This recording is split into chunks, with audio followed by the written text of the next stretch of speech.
अजून एक महत्त्वाची बातमी याच संदर्भातली गौतमी पाटीलच्या कारमुळे झालेल्या अपघात प्रकरणाची दखल मंत्री चंद्रकांत पाटलांनी घेतली आहे। पुणे पोलिसांना कारवाईचे आदेश दिलेले आहेत। गौतमी पाटीलला उचलायचं की नाही असा सवाल विचारत चंद्रकांत पाटलांनी डीसीपी संभाजी पाटलांना सुनावला। दरम्यान तू असशील गौतमी पाटील जखमी चालकाच्या उपचाराचा खर्च कर असं म्हणत चंद्रकांत पाटलांनी डीसीपींना आदेश दिलेला आहे। त्याचबरोबर आतापर्यंत काय तपास केला या संदर्भात पाटलांनी चौकशी केलेली आहे। आपल्या कुटुंबाला न्याय मिळावा याकरता पीडित कुटुंबियांनी पाटलांच्या जनता दरबारात भेट घेऊन त्यांना कारवाईसाठी मदतीची याचना केली होती।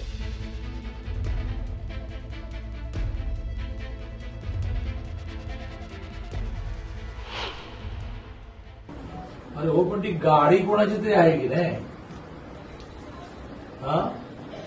हो, पण मग आता हा जो रिक्षावाला सिरियस आहे। चला चला, तुम्ही म्हणाल की गौतमी पाटील नव्हती गाडीमध्ये, कोणीतरी ड्राईव्ह करत होतं का भूत ड्राईव्ह करत होतं? तो जो कोण ड्राईव्ह करत होता त्याला पकडायला लागेल ना। पकडला, केस दाखल केली, बरं मग तो कुठे आता?